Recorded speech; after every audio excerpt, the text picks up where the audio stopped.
So it's a great pleasure to have Professor Li Bin as a guest lecturer in our class of law and business in China. And this lecture is within a European program in which we are both involved, in which our universities, Bologna University and Beijing Normal University, are both involved, is the EUPLANT program, Jean Monnet Network, on EU-China legal and judicial cooperation. It is led by Professor Matthew Burney of Queen's Mary University, and it's a very interesting program in which we are involved.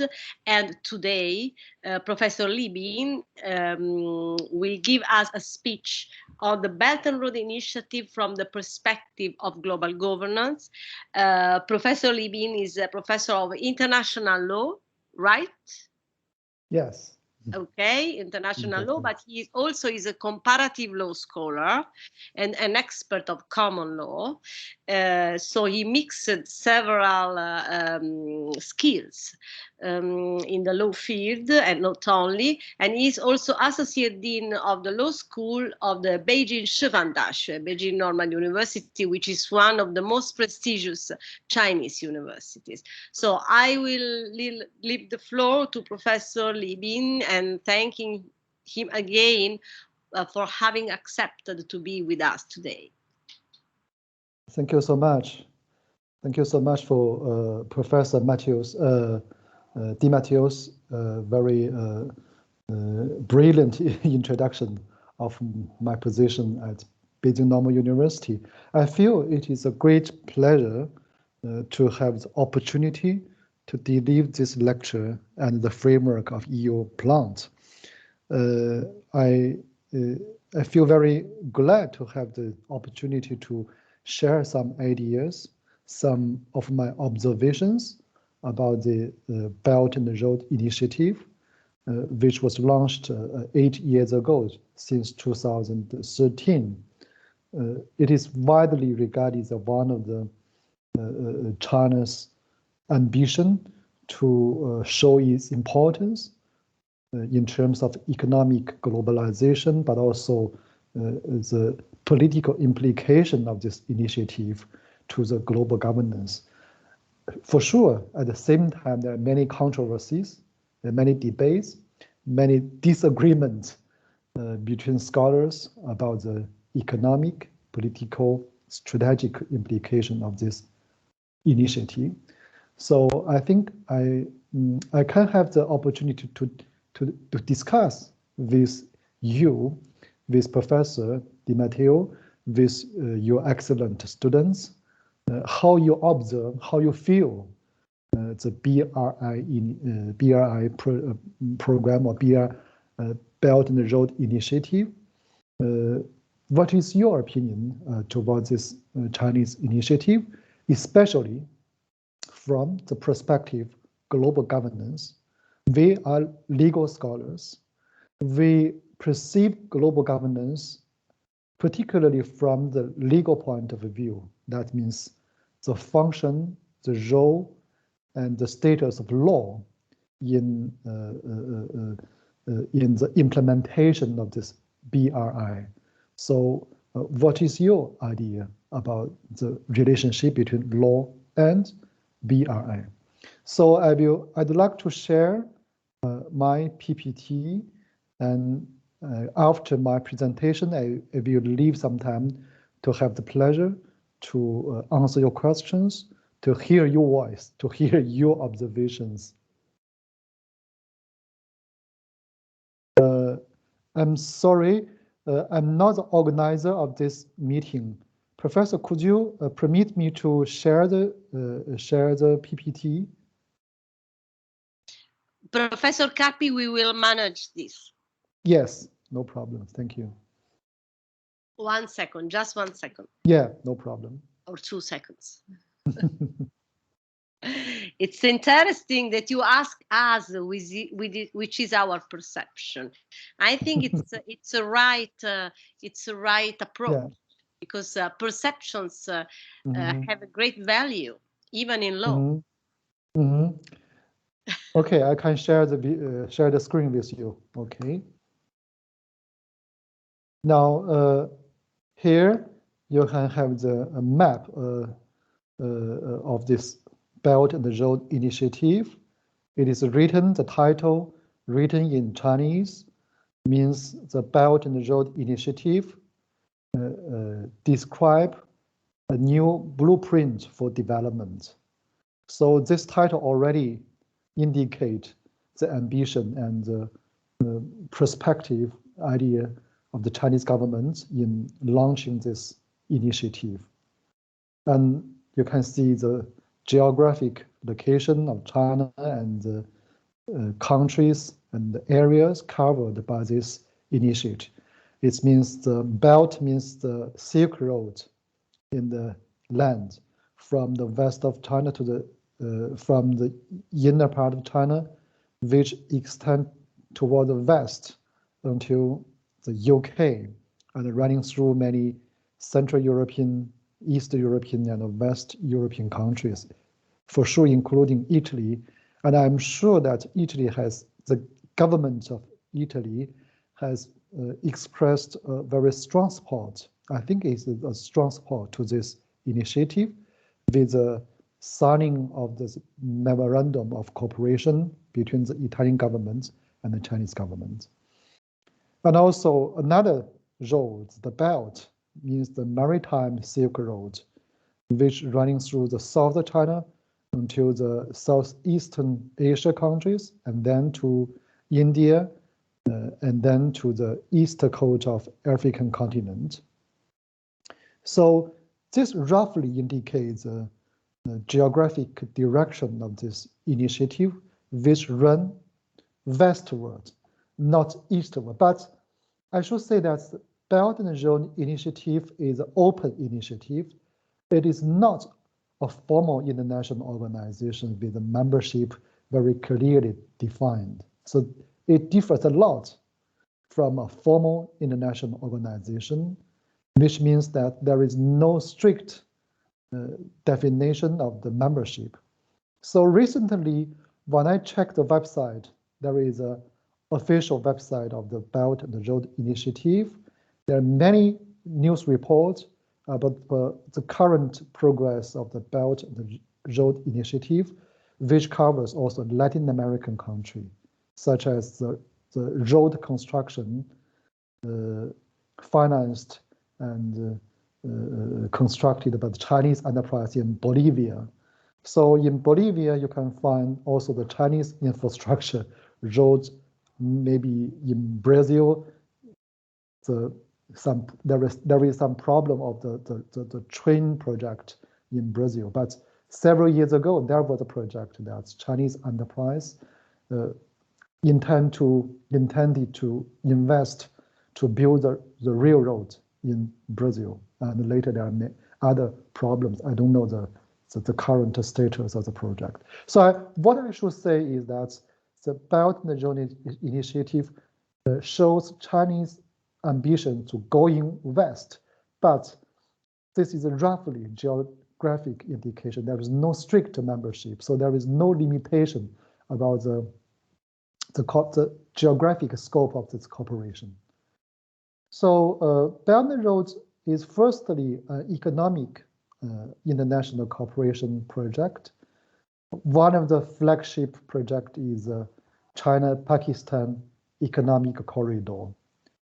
So politically, many people know that China and Pakistan maintained for a long time historic political and economic friendship. There is a friendship between the two countries. So this political context laid down the foundation for the current cooperation, including not only regional connectivity, but also diverse investment opportunities, including industrial cooperation, financial or agriculture, and also there are other aspects of the social economic development projects, tourism, education, linkage, people-to-people connection, etc. My personal experience since the launching of the BRI 7 or 8 years ago, in my university, there are more and more Pakistani students. From time to time, there are Pakistan master degree students or PhD candidate contacted me to see the opportunity to study at my university to get a degree in law, master degree or PhD degree. So this is already an indication of this wide dimension of cooperation between China and Pakistan, not only include economic, but also culture, education, tourism, etc., etc. So this is another indication of the characteristic of BRI, which not necessarily limit to economic aspect of cooperation, but it extends to political, culture, education, tourist, etc.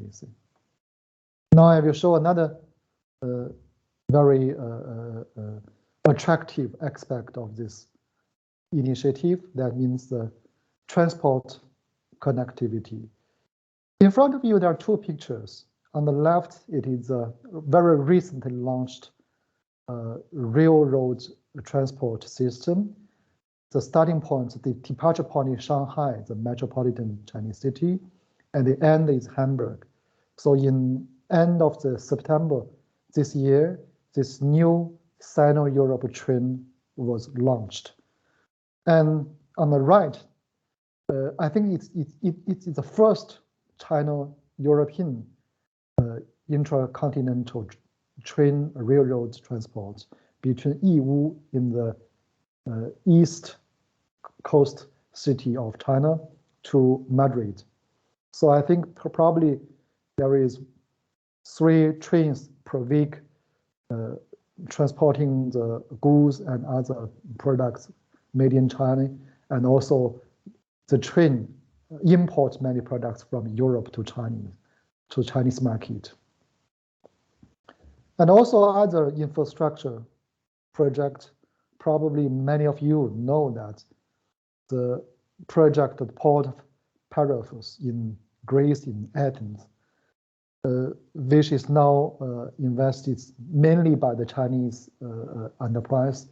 I think the Chinese enterprise is the main shareholder. The Chinese enterprise holds more than 2/3 of the share of the port in Greece. And then on the left, is a road construction work, which running through from Kunming, is a Chinese southwest city, a very charming city in southwest China, and the end is the Bangkok, the capital of Thailand. So this is a railroad project which connect China and ASEAN countries. So I think by this infrastructure works, there is a closer connection, not only in the sense of a geographic sense, but also in the economic sense that link China and the other countries covered by the Belt and Road Initiative. So this is my purpose, to show you very concretely what the BRI, the contents and the main economic activities covered by this initiative. Now, I will start from the first part of my presentation about the Belt and Road Initiative from the perspective of global governance. What is the background of the launching of this initiative? In 2013, when the Chinese President Xi Jinping visited Kazakhstan and Indonesia, he raised the initiative of jointly building the Silk Road economic belt and the 21st century maritime Silk Road.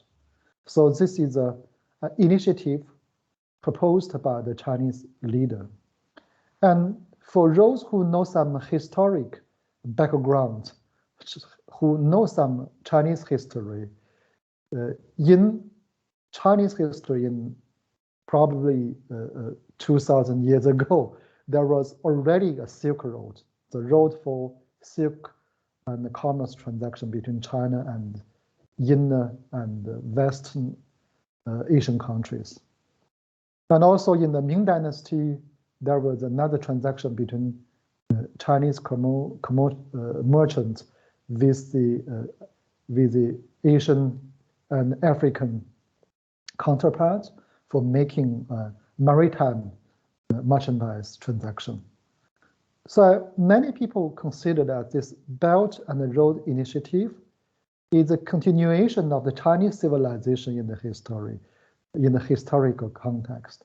So there is probably a cultural ambition behind this initiative, that there is a continuity between the Chinese ancient civilization to the modernization of current China. So this is a launching of the Belt and Road Initiative.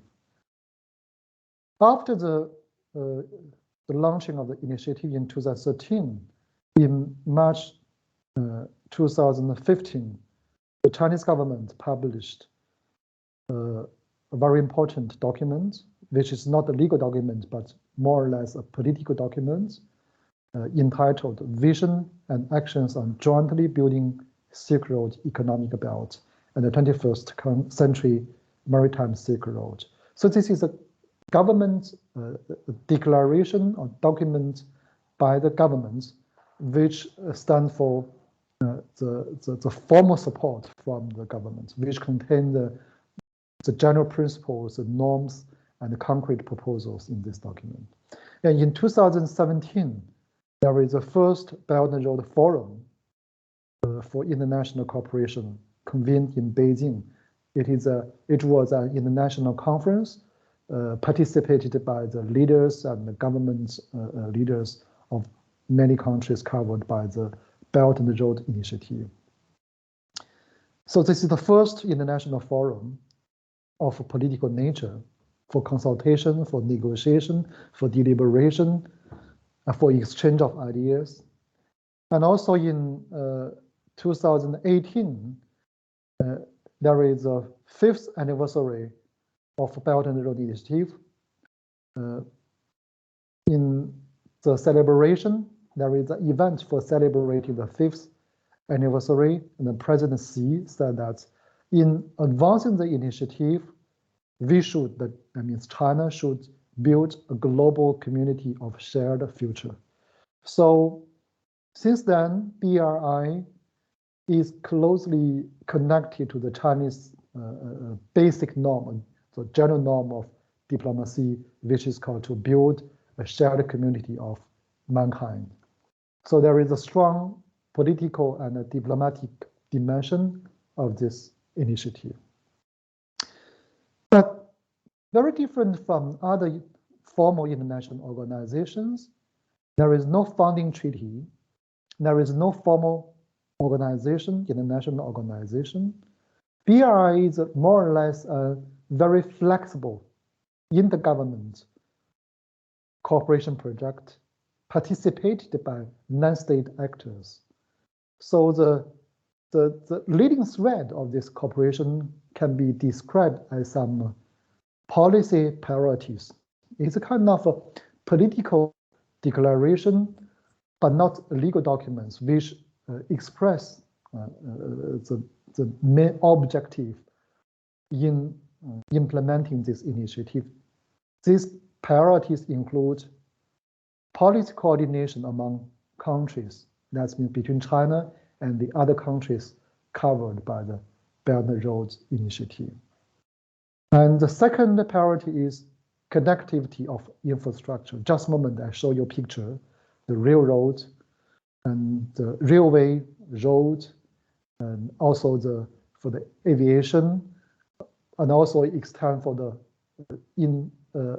internet and the communication through the webs, through the internet, infrastructure of information technology. And the third priority is unimpeded trade. That means governments of the Belt and Road countries should eliminate the trade barriers and also to adopt some measures to facilitate trade between export and import between China and the Belt and Road countries. And also there are measures to be adopted for purpose of financial integration, and also the cultural priority to build a closer people-to-people ties. That means not the governmental diplomacy, but also the civil society diplomacy. That means the contact, exchange between citizens of different countries. Let me say more about the economic dimension of this Belt and Road Initiative. Probably some of you know the very important, the new latest creation of a very important multilateral investment body, which is called Asian Infrastructure Investment Bank, which is a different body compared to the Asian Development Bank, headquartered in Tokyo, in Japan. This multilateral investment body, which is called Asian Infrastructure Investment Bank, is headquartered in Beijing. So already from the location of this bank, people can already perceive the close connection between AIIB and the BRI. So AIIB is a multilateral development bank focused on developing Asia, but its members coming from all over the world. So not only Asian countries, but the countries from the other part of the world could be member of this bank. It began operations in Beijing since 2016, and now it has 103 approved members worldwide. The bank has 100 billion capital, as capital $1 billion US, and the AAA rated body by the major international credit rating agencies. So I could say it is a booming multilateral investment bank. Its importance is continue to grow. So the main destination of the capital by the bank is infrastructure investment, and also some productive sectors. At the same time, it fosters economic growth, and at the same time, the bank will attach much importance to sustainable economic development, create wealth, and improve infrastructure connectivity. Here you have the picture about the increase of the AIIB members since 2016 from 57 to 103. And the regional members means the members covered by the BRI from 37 to 50. And non-regional members, that means countries outside the BRI initiative, there are roughly 53. So now you can see that the member has half BRI countries, half non-BRI countries. And here you have the description of the project financed by the AIIB from 4 projects in 2016 to 22 until now 2020. So this is the growth of the project financed by the bank, including energy. So you can see that the main sector invested by the bank are energy sector, transport, water, finance, urban, information and communication technology, internet, telecommunication, etc., and also rural infrastructure and agriculture development. Here is the slide about the the latest development of the AIB 2020 at a glance. Until up to now, the bank has $9.98 billion as capital. And on the right, you can see the different sectors invested by the bank and the different, how many members are invested by the bank. So we can imagine that there is probably a competition between AIIB and other multilateral investment bodies such as the World Bank, Asian Development Bank. So AIIB, I'm not sure there is a clear objective to replace or to compete with the other multilateral investment bodies. But the very creation and existence, the function of the AIIB do play a very important role in pushing forward the Belt and Road Initiative. Now I turn to another dimension, not only the economic dimension of the initiative, but there is a strong political dimension already felt and observed by many scholars. Here I put up only one example. Last year, during the period of pandemic in 2020, June 2020, there were the joint statements of high-level video conference on Belt and Road International Cooperation, chaired by the Chinese Foreign Minister, entitled Combating COVID-19 with Solidarity. So you can feel that the BRI does not restrict its activities or the cooperation within the scope of economic investment, financial field, but it clearly extends to other areas, political cooperation for public health. So one of the objectives of the 2020 joint statements about the regional cooperation is to build a health Silk Road. That means there will be more and more cooperation in terms of vaccination and other facilities of sanitary facility, healthcare, etc., etc.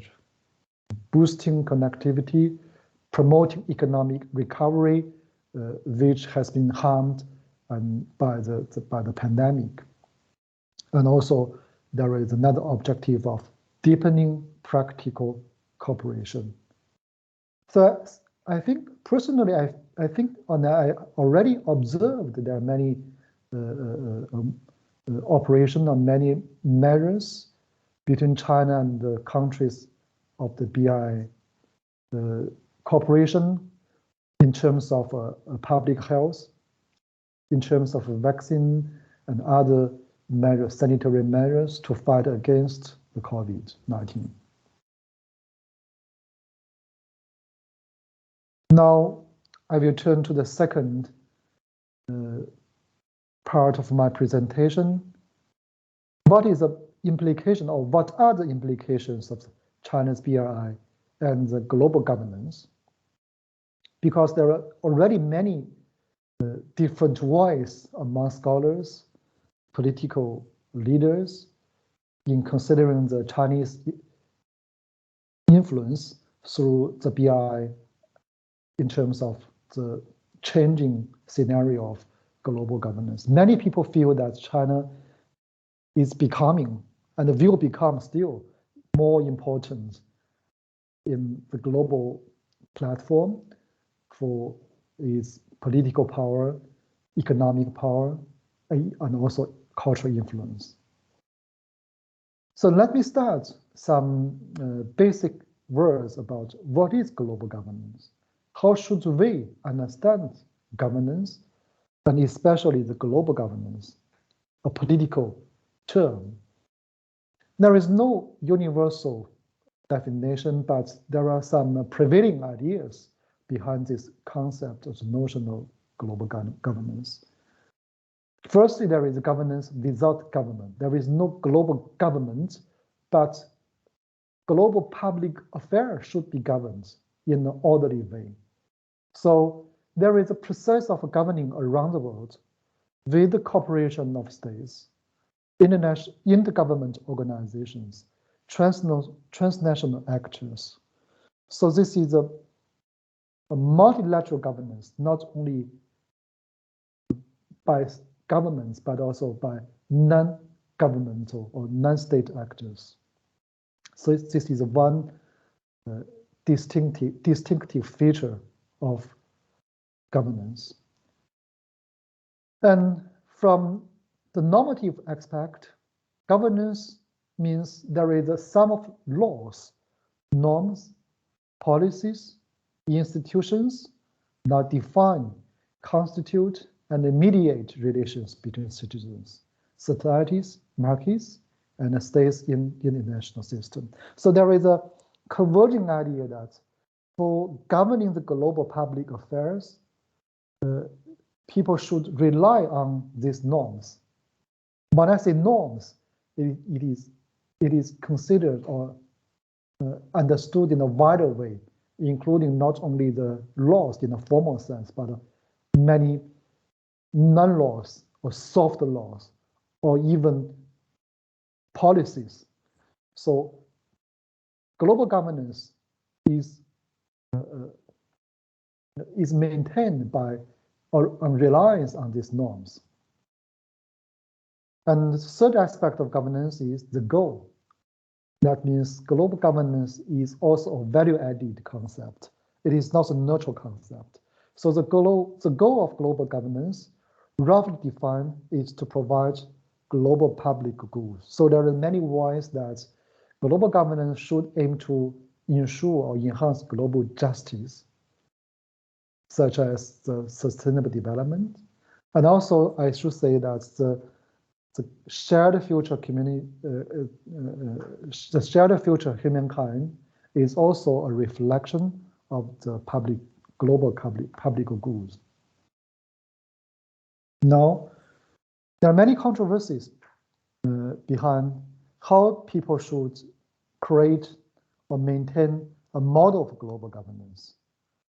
And very recently, I here quote a recent study outcome by my French colleagues, Plural Global Governance, which was very recently published by a newly established journal, which is called the Revue Européenne du Droit. It's also published in English besides the French version, so you can consult this law journal. The second volume is dedicated to the idea of a plural global governance. Here I quote, it's a draft description of the current world. A new world is already underway. A heterogeneous, unstable, unpredictable amalgam whose features and fault lines could not have been anticipated.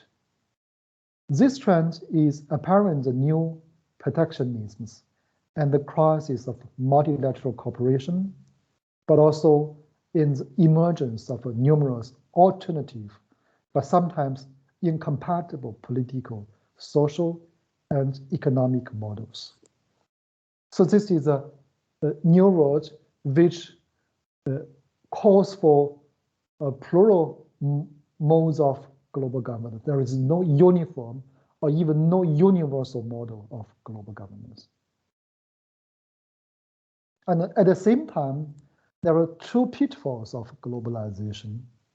I continue this quote. The two pitfalls of globalization means the hegemonic order of a universal monarchy.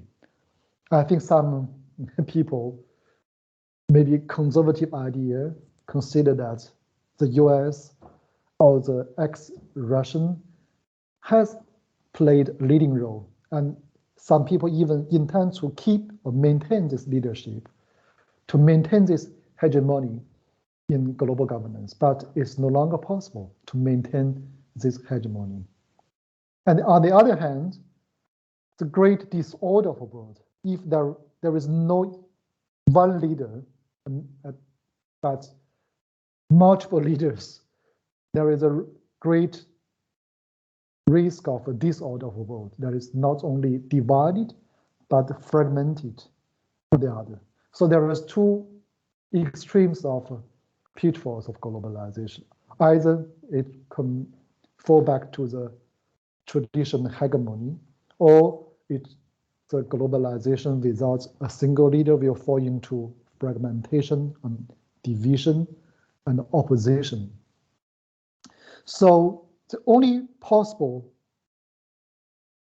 alternative is a true global governance of commons, if possible, can only be plural, unstable, hybrid, and flexible. So I personally endorse this idea, and I perceive that the BRI could be developed further to even enhance this emerging trend of a plural, unstable, hybrid, and a flexible global governance. So BRI is not fixed. The contribution of BRI is still to be realized, to be furthered, but BRI is already there. It's already there. It will contribute to the formation and emergence of a plural, unstable, hybrid, and a flexible global governance. So that means that when we perceive BRI as a new trend of a new alternative of global governance, we should at the same time adjust our traditional or classical framework of understanding, punitive framework, how we should deal with instability, how should we deal with hybridity and flexibility with our classical mind of legal scholarship. This is one of the central issues raised by the idea of a plural global governance. So let me continue some scholarship about the Chinese model, because at the same, outside the idea of a plural governance, there is another voice, a different voice, which see behind the BRI is the emerging Chinese model or China model, which would fill in the leadership vacuum left by the Western powers. So this is another idea about the political implication of BRI, especially a rising China will come together with the Chinese model, filling the leadership vacuum left by the Western powers. So how should we deal with this kind of voice? Here I quote another verse from the press release of the 5th plenary session of the 19th Central Committee Chinese Communist Party held last year. So you can see in the Chinese Communist Party's official documents, there is also an intention to reform or to change, to bring Chinese contribution to global governance. Here I quote, promote the joint implementation of the Belt and Road Initiative towards a high quality development and actively participate in the reform of global governance. So here, the reform of global governance is also advocated by the Chinese Communist Party. And also, the CCP consider the implementation of BRI is just a channel to realize the reform of global governance. So it provides a framework, it provides a foundation for the future reform of global governance. I think, personally, I believe that BRI could more or less experimentation for the measures, for the principles, for the norm, for the actors, which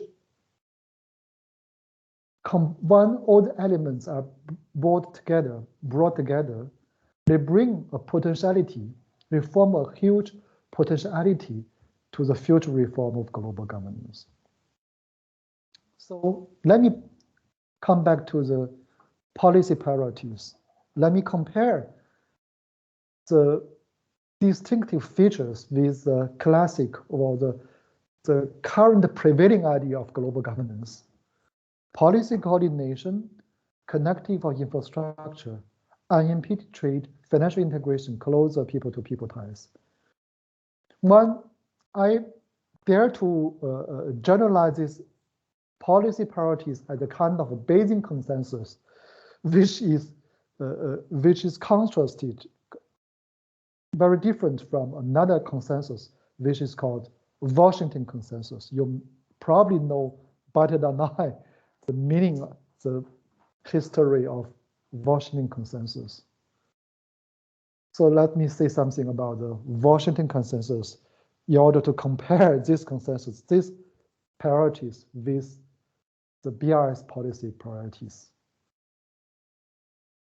The Washington consensus is the policy recommendations developed by the Western economists as a kind of conditionality by the international institutions to help the development of backward countries, especially for developing countries from Africa and Latin American countries. So the Washington consensus is kind of embodiment of so-called new liberalism idea, which attach much importance. The cradle of the Washington consensus, the free market, and the reduction of state intervention, state involvement. So this liberalization of market, the liberalization of investment and trade is the central idea of Washington consensus. So here, I quote Williamson's the economist John Williamson's 10 points, his suggestion to reform the developing countries, so-called the structural reform. Fiscal policy discipline, redirection of public spending from subsidies, that means government should redirect and reduce subsidy. Tax reform, interest rates are market determined. Competitive exchange rates, that means to reduce foreign exchange regulation. Trade liberalization, liberalization of inward foreign direct investment, that means host states should lower down the barriers to foreign investment. Privatization of state enterprises, which cannot be agreed upon by the Chinese government. Deregulation and legal security for property rights. That means the law should strictly protect the private ownership, private property. So you can already feel the very substantial difference between the Washington consensus and the BRI's policy priority. There is no such liberalization idea behind the BRI. Furthermore, as a legal scholar, many people will consider the global governance from the legal point of view, from the function, the role, and the status of law in creating a new model of global governance. My friends from the European legal professions, they normally advocate a close relationship between law and governance. Here, very typically, I quote some words of my friend Antoine Garabon, the French legal scholar, in his recent article about the Belt and the Road.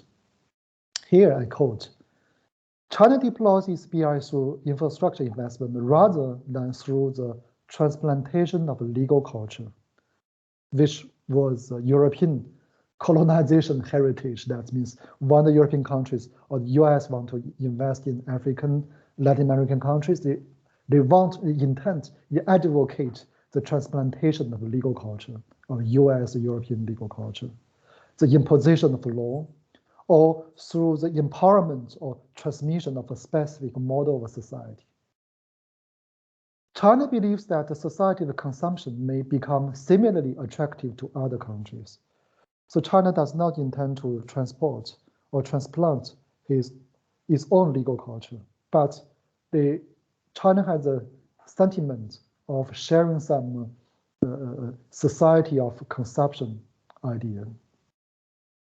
However, the BRI contains within itself the risk of keeping China away from the universally accepted norms and the legal regulation.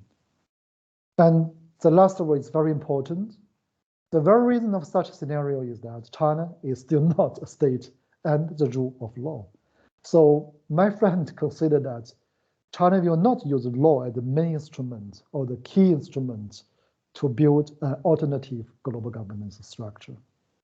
So what are the instruments, what are the tools used by the Chinese government or the Chinese non-state actors in forging a global governance? Here I quote another author, which also shows a prevailing idea of law and global governance. The Cambridge professor, I think he is now the Cambridge professor. Before he joined Cambridge, he was an Israel professor. In his book, The Law of Global Governance, Professor Bamanisti argues that under the global governance, decision-making process within international organizations and other global governance bodies ought to be subject to procedural and substantive legal constraints that are associated domestically with the requirements of the rule of law, which is very close. The idea is very close to my friend Antoine de Garpon. And the book also explains why law, international, regional, domestic law, formal law, soft law, should restrain global actors in the same way that judicial oversight is applied to domestic administrative agencies. So this is also a very typical Western legal scholars' idea about the relationship between law and the governance. But here I should move to the third part of my presentation. I should say that there is a huge difference between the current governance model practiced through the BRI and, on the other hand, the legal governance advocated by or understood by the Western scholar. Here there are 3 points I would like to describe the combination of law and political arrangement and the BRI, which could be considered as a kind of alternative to the European or the US global governance, which relies on substantially on legal tools. Here I will firstly say some words about the distinctive features of a Belt and Road Initiative. And secondly, I will briefly describe this. There is a Sikh version of legal governance, that means governance relying on law, especially in terms of the infrastructure investment bank, the AIB, where the law plays a much more important. And the third point I would like to say, there is a Chinese pragmatic use of law and non-legal tools at both international level, in host states, that means states who host the Chinese investment, and at home state, that means in China, within China. First, I'd like to summarize the distinctive features of the Belt and Road Initiative. Just a moment, I already said that for the Belt and Road Initiative, there is no formal international organization. So forums in I recorded in 2017, there is the first forum for celebrating the 5th anniversary of the Belt and Road Initiative. And in 2019, there is second international forum for furthering or implementation of the Belt and Road Initiative. So the political forums is a form of interstate cooperation. There is no formal international organization. And secondly, non-legally binding documents such as memoranda of understandings and other joint communique, etc., lay the general framework for further development of the initiative. So there is no founding treaties, not like European Union, not like any other international organization. There is normally a founding treaty or founding convention, but for the BRI, there is no such fundamental legal documents which clearly define the mandate, the governance structure, the main actors, the legal status of the organization. No, there is no such document. And there is, at the same time, it is open and a flexible nature. Then the actors include not only states, but also non-state actors, including private and state-owned enterprises. So private enterprises and state-owned enterprises play a very important role in implementing the initiative, the Chinese investments in BRI countries. Up to June 2021, China has signed 206 bilateral cooperation documents, including China-Italy documents, the official document, and also including 140 countries and 32 international organizations. So these 206 international cooperation documents are not treaties. Strictly speaking, they are not legal documents, but probably political, should I say, political commitment or political declaration. So these distinct features of BRI can be summarized as kind of maximized flexibility.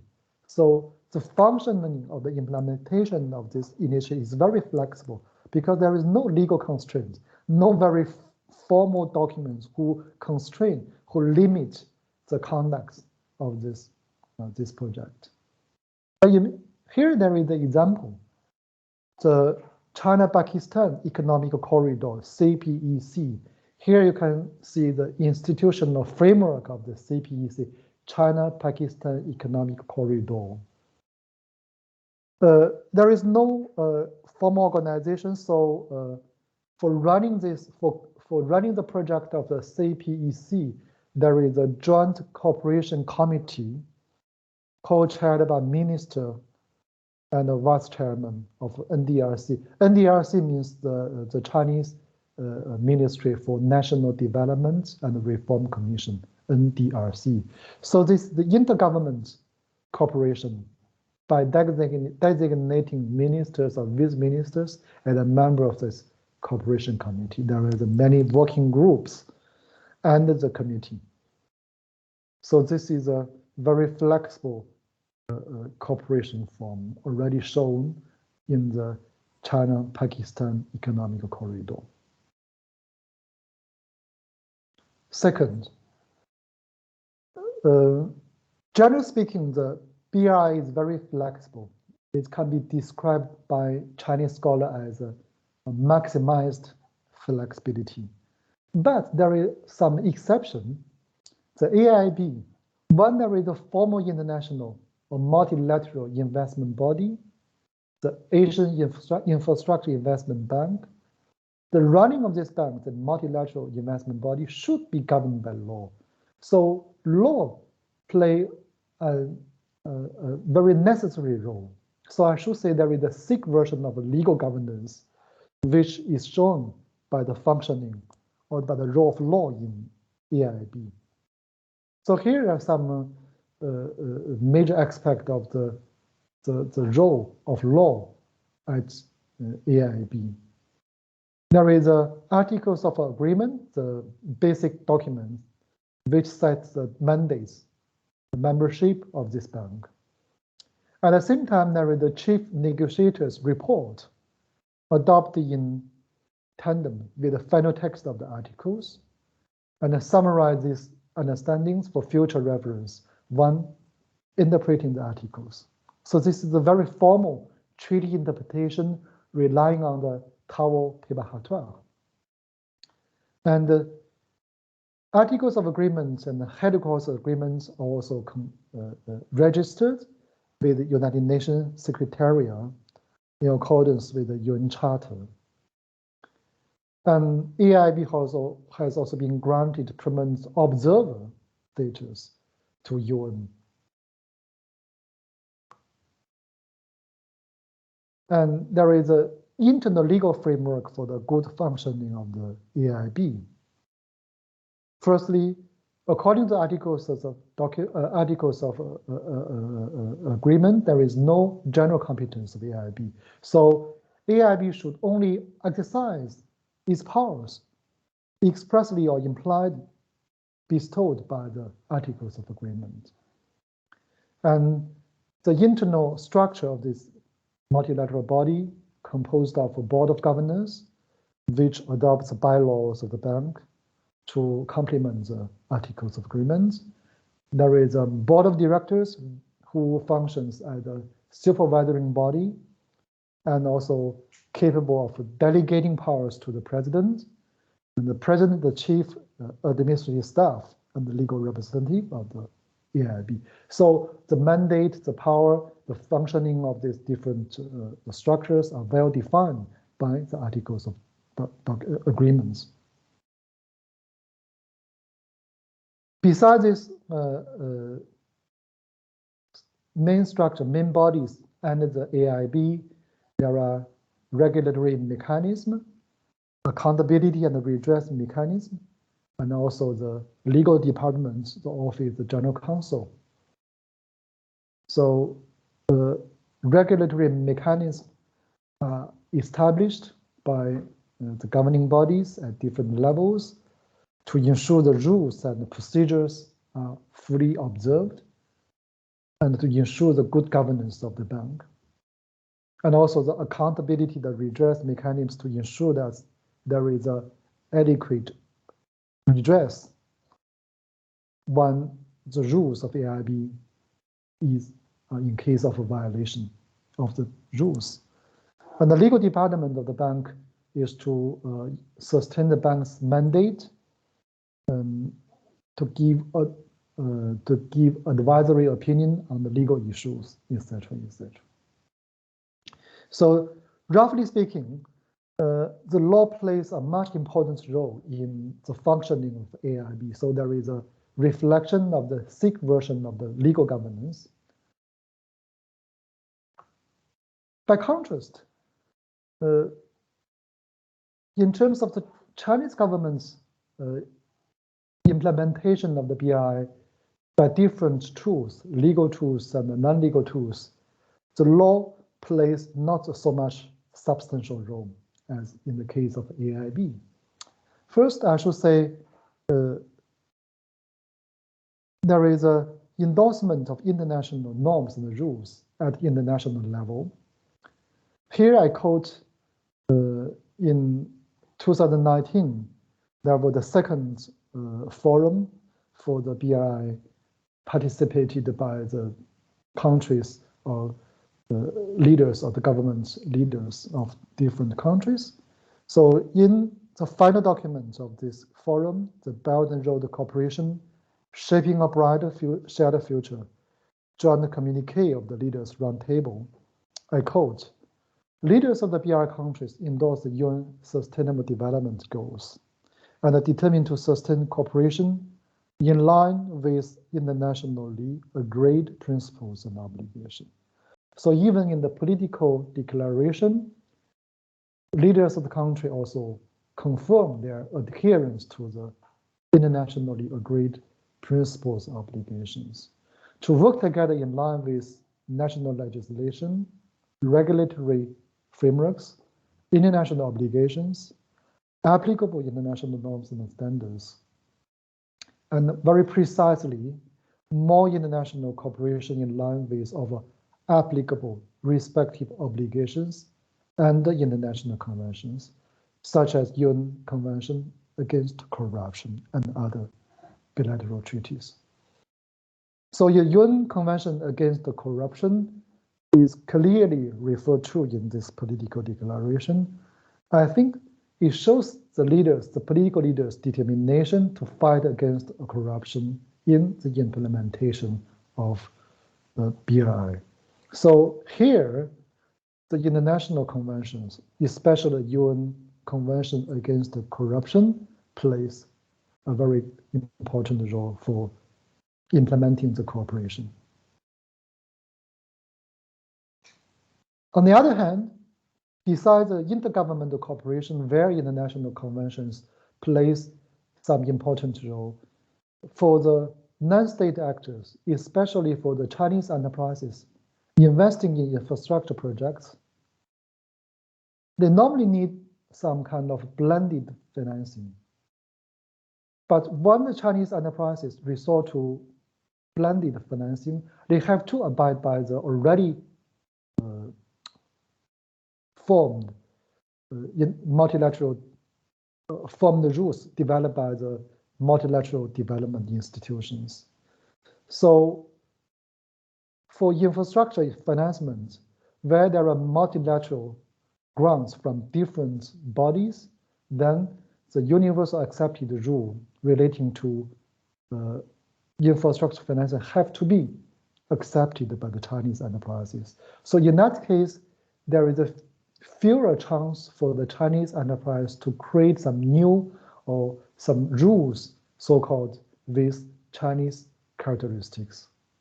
So probably through the blended financing, there is a transplantation of financial rules in the concrete contracts.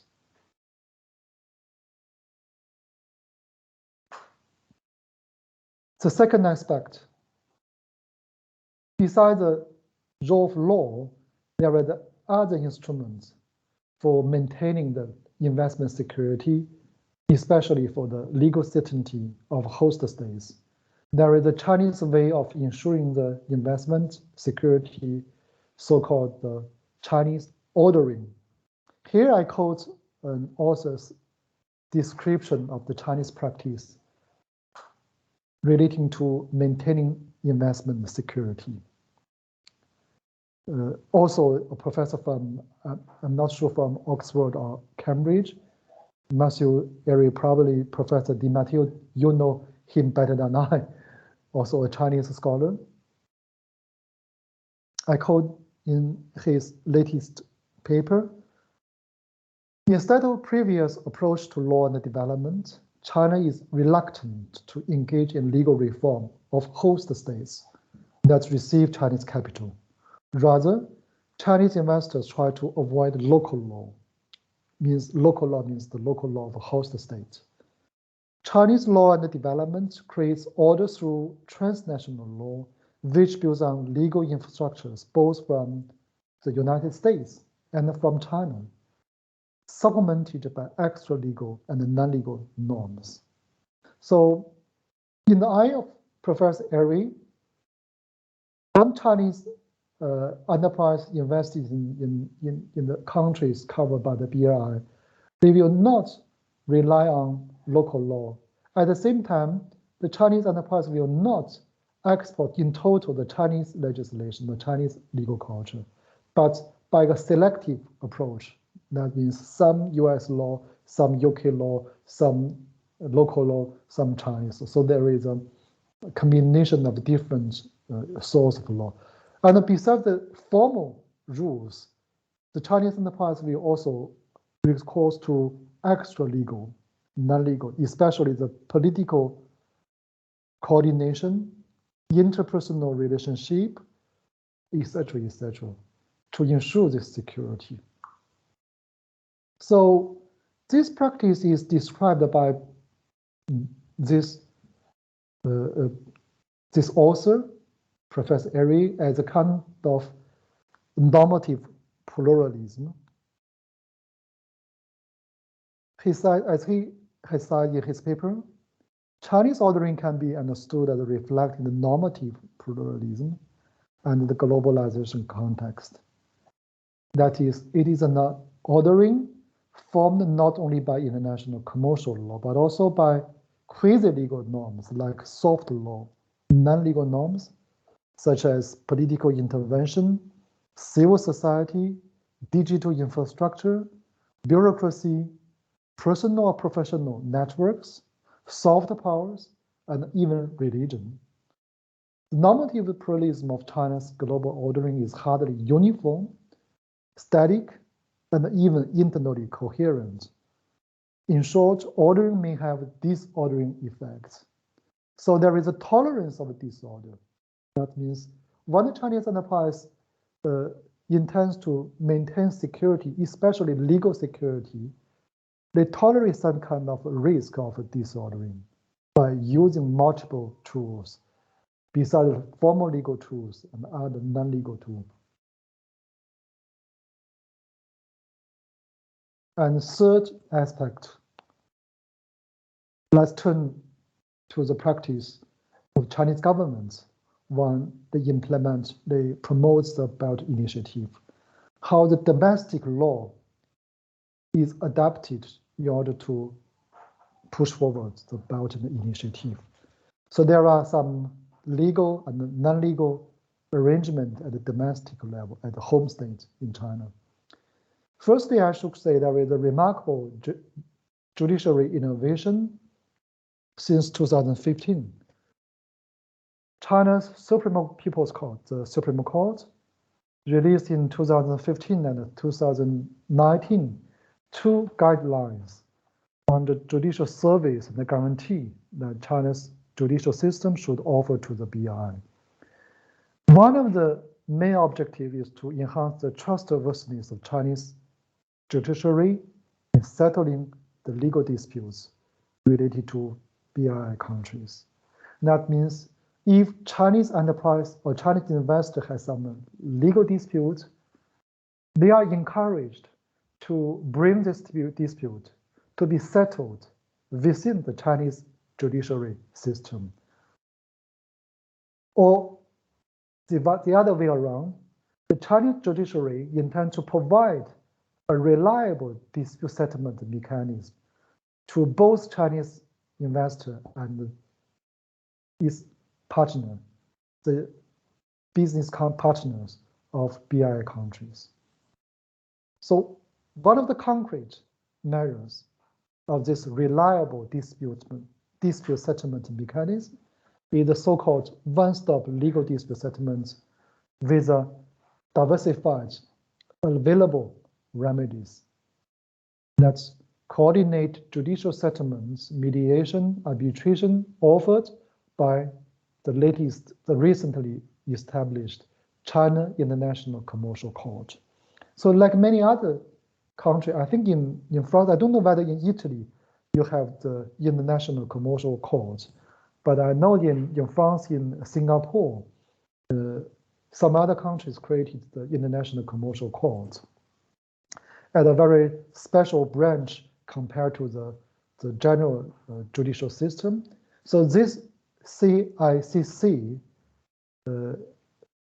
contribute to the one-stop legal dispute settlement. It provides the offer dispute settlement to the Chinese investor and its partners in BRI countries. So under the China International Commercial Court, there are several mechanisms, coexisting mechanisms, that the parties of the dispute can choose to use, either mediation or arbitration or the judicial settlement. At the same time, the Supreme Court supports for the participation of Hong Kong International Arbitration Center to the one-stop legal dispute. That means between the Hong Kong International Arbitration Center and CICC, there is a close coordination between the two bodies. In addition, foreign arbitration institutions are permitted to establish their branches and have their arbitral sites at the Lingang area in Shanghai. The Shanghai Free Trade Area can host international arbitration. So these are the measures adopted by the Supreme Court in order to provide the so-called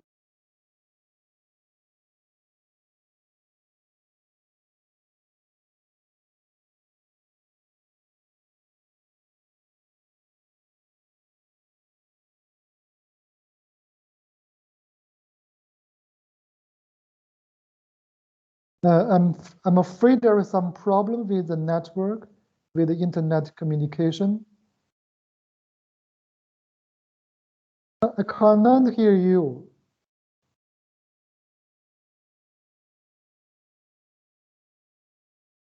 It's okay? You can hear me, but I cannot hear you. Yes, because I am the mic off. Okay, We hear I will you continue. and see you. Thank you. Okay, no problem. So I will continue. Now, just a moment, I mentioned the China International Commercial Court, whose purpose is to provide so-called one-stop coordinated different mechanism of dispute settlement for parties of dispute between Chinese business actor and actors of BRI countries. For that purpose, in 2019, China signed the United Nations Convention on International Settlement Agreements resulting from mediation. And already in 2017, China signed the Convention of 30 June 2005 on choice of court agreements. And at the same time, also in 2019, China has expressed its intention to sign the Convention of 2nd July 2019 on the recognition and enforcement of foreign judgment in civil or commercial matters. That means not only the Chinese judiciary want to offer a very reliable, flexible judicial settlement for the disputes, but also Chinese judiciary, especially the Supreme Court, want to facilitate the circulation of judgments and arbitral awards among different countries. So there is an intention to internationalize the dispute settlement mechanism in order to facilitate the settlement of dispute. Now, there are many measures, regulatory measures, legislations adopted by the governments, the purpose of which is to regulate or to provide some guidance to Chinese outbound investment. Here I should mention the latest legislation on foreign investment, which enters into effect since 1st January 2020, very recent legislation on foreign investment. So this law regulates not only inward investment, but also outbound investment by the Chinese enterprises. But the provision of this law is very abstract. Many concrete measures have to be adopted by the ministries or competent bodies, the government agency. For example, National Development Reform Commission already in 2018 adopted measures for the administration of overseas investments of enterprises.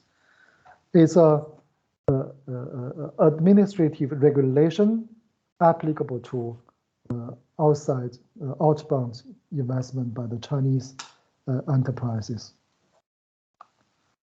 And also, there are other guidance by the government agency, such as already in 2007, the State-owned Asset Supervision and Administration Commission adopted the guidelines to the state-owned enterprises directed under the central government on fulfilling corporate social responsibilities. It is not a formal legislation, but a guideline. So the binding force is very soft, a very flexible document. Similarly, in 2017, the Ministry of Ecology and Environment, Ministry of Foreign Affairs, National Development and Reform Commission adopted guidance on promoting Green Belt and Road. In 2017, the Ministry of Ecology and Environment also adopted a non-legal document called the Belt and Road ecological and environmental cooperation plan. So these non-legal documents reflect the Chinese ministry or government body's determination or political orientation to attach more importance to the green dimension or the sustainable development dimension, such as labor, environment, ecological protection of Chinese infrastructure investment and other investment in other sectors in the BRI. So there is a combination of law, political arrangement, both at international and domestic levels.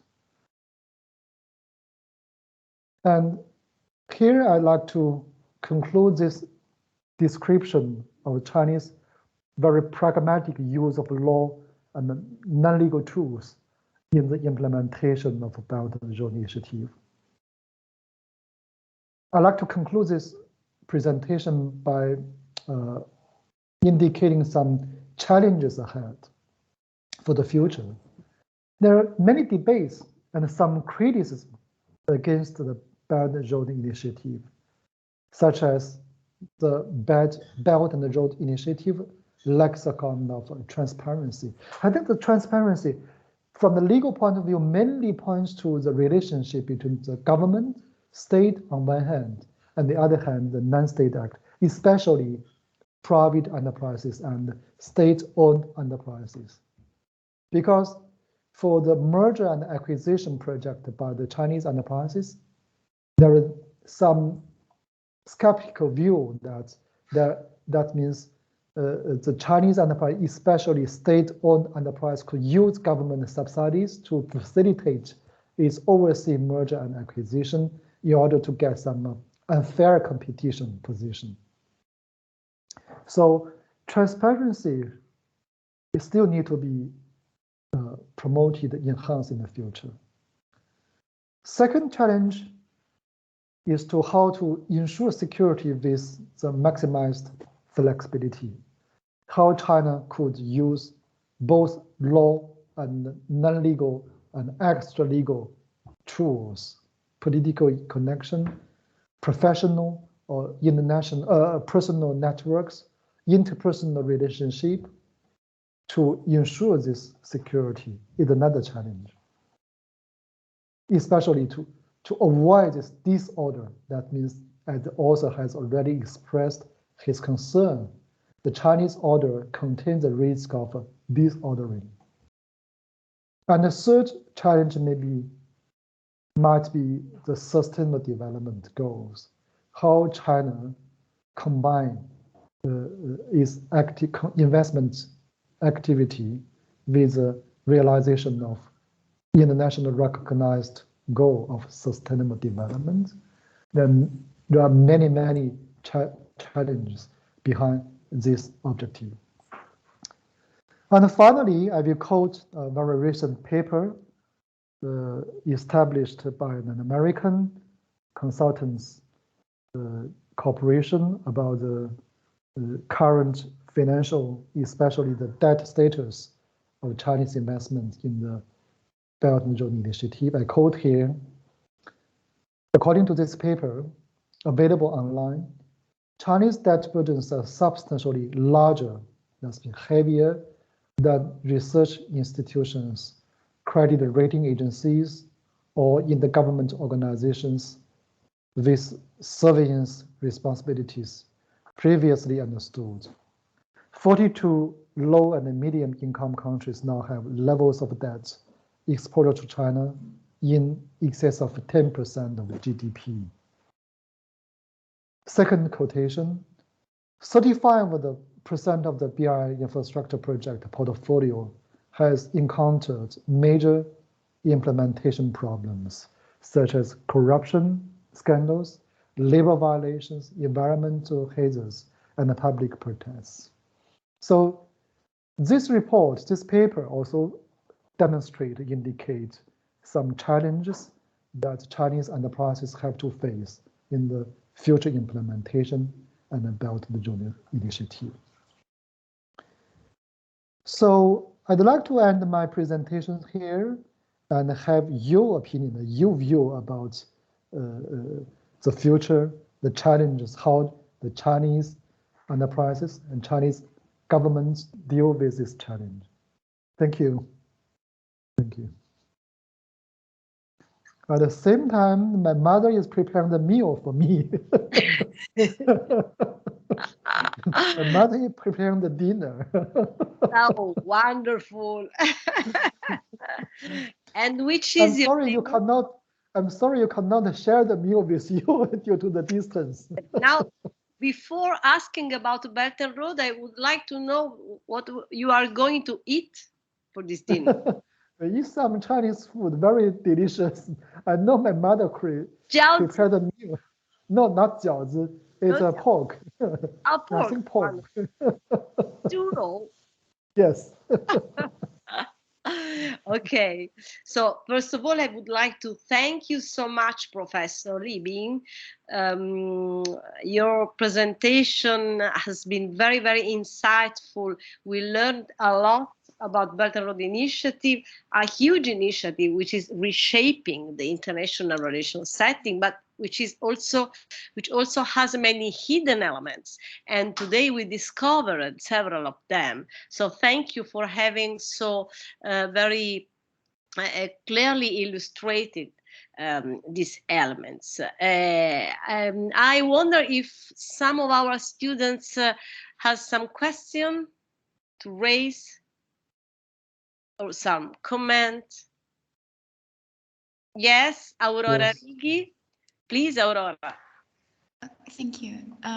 First of all, thank you, Professor, for this presentation. So my question was maybe something that I missed in the presentation. How many parties are there in the AIB agreement? I should emphasize there is no formal document, formal treaty, so there is no strict criteria for the membership. What I have said that China has concluded or signed around 103 bilateral documents for cooperation, but they are not international treaty, neither international treaty nor intergovernment agreements in the legal sense. It's more or less a kind of a political engagement or commitment. So I cannot say how many parties. So it's an open structure. So this initiative represents an open structure. Any country who intends to join this initiative is welcome. So just a moment, I said that even there are Chinese railroads, not railroad, but the roads constructed in Bolivia, according to the news report on the official site of the Belt and Road Initiative. Okay, thank you. Any other question?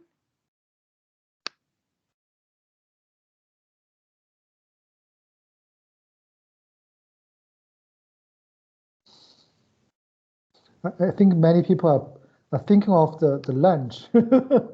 Yes. We have 6 hours. For you it's the dinner time. So for us it's for lunch me, it's time. a dinner, but for you, it's the lunch.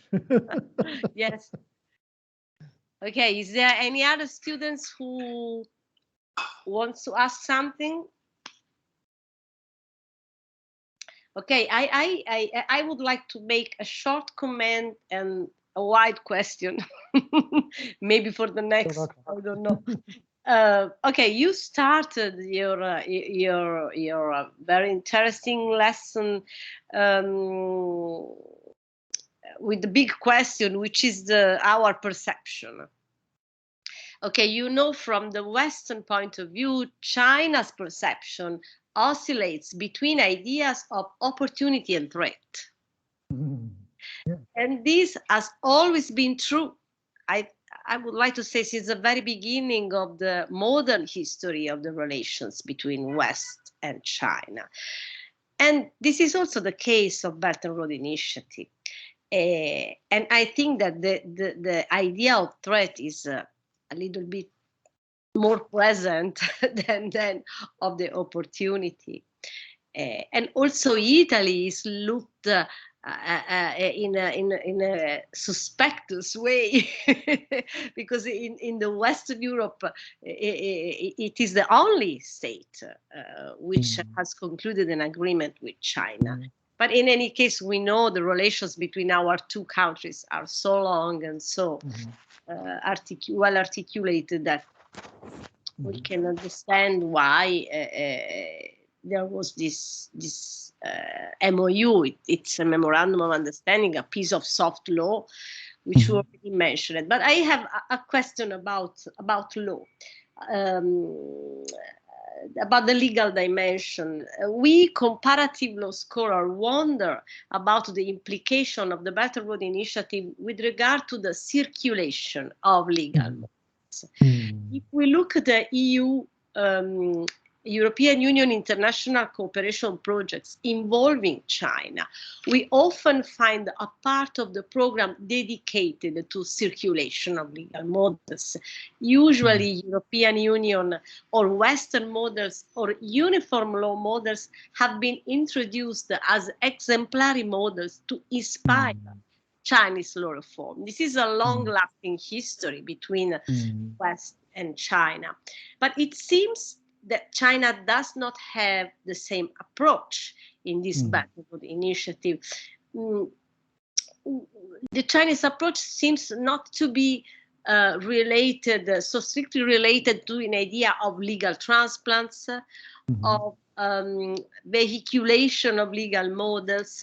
So how China thinks to manage the issue of legal diversities between legal systems, the needs of establishing a new channel of communication between diversities?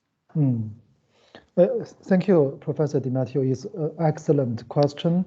I think there are, to answer your question, it needs a very, how should I say, it's a hard question. First impression, I should say that one of my impressions about the difference in understanding law between Chinese and Western scholars, what I say Western, including European and US scholars, you have a strong concern about identity, legal identity, Roman law, common law, continental law, or civil law system, because you perceive your identity through the creation, the application of this law. But I don't think for the Chinese scholars and the Chinese lawyers, we equate the law, legal culture with our identity. Because Chinese culture is much rich than the legal culture. We have other cultural aspect to define, to characterize our identity, but not strictly by the law. So I think the Confucian idea plays a very important role. One, the Confucian idea does not place the law at the central place in the culture, but marginalized place in the law. So this is some historical connection between the importance of law and of identity. And then I will continue to say that because this is a distance between law and the so-called culture identity, for Chinese scholars, we are much easier to accept this so-called diversity and legal communication and legal circulation, but not legal transplantation. Because if you will look at the civil law, the civil code, the Chinese civil lawyers also accepted many concepts, including what you have presented, the 法律行为, legal conduct, legal act, something like that. So it's kind of a legal transplantation, but we don't see it like we accept it as it is, but does not characterize or define it strictly as a kind of legal transplantation. So we don't have this kind of a sensibility, I think. So, and that lack of sensibility will facilitate some circulation of law, legal norms and legal norms. So if we look at the practice, when the Chinese enterprise invest in Europe, maybe in BRI countries, they can also opt for the UK law as applicable law in the contract. They can opt for the US law as applicable law. So there is no such concern for the identical dimension of the application of the law. So this is my impression.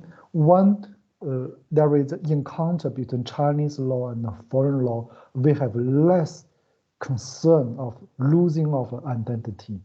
So that facilitate pragmatically the circulation of legal norms from different sources.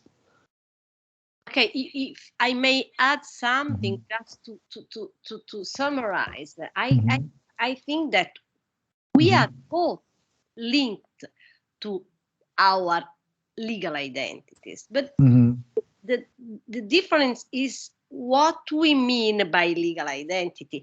In the Western legal tradition, our legal identity is linked to technicalities. Law conceived as a high technical instrument, while in China, law is more linked to the ethic dimension, to the general principle dimension. So I think there are two different kinds of legal identity. One more linked to all the technicality of the system. The other one more linked to the cultural aspect of law, of the legal system, which exists also. Okay, cultural aspect exists also in the Western legal tradition, and technicalities exist also in China. And technicalities are not always linked to Western models. Think, for example, yesterday I have introduced that land use rights, okay? A typical invention of the Chinese law reformers, where they had to manage with the problem of dealing with the principle of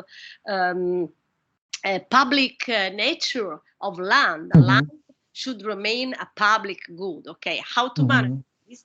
And this a solution of land use rights arrived. Okay, inspired by the Soviet models, but it has been strongly reworked by Chinese models. So we have a technicality strongly there, and this is a typical aspect of a Chinese characteristic. And in some way we can also acknowledge elements of identities. But I think that the approach, the general approach is different.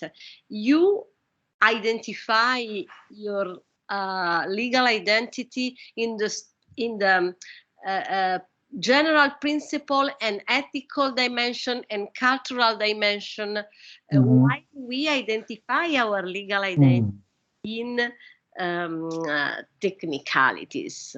And so it's interesting because okay, this is a new wave also of legal circulation and legal communication. Try to find the common words, first of all, referring to general principles. I agree with your observation.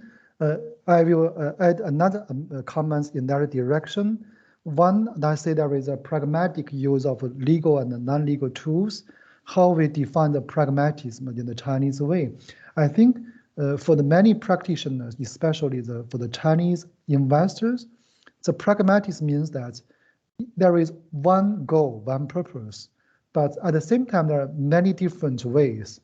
So which way will go depends on the functionality, or depend on the, how to say, the capacity to achieve the goal, whether it is law and non-law. So sometimes many people attach much importance to the personal relationship, attach much to the political context. So it is true, because even law works can ensure security, but a good interpersonal relationship, a good political context could ensure better the security. Sure. So that is a Chinese way of understanding the pragmatism. Okay, Professor Libby, thank you so much. It has been really a great occasion for all of us having this this lecture and the possibility to discuss with you. So it's time to have a dinner. No, I see there is not. I think that students raising the hand. Claudia, sorry. Claudia, please. Very fast question. Can we have the slides of this interesting presentation?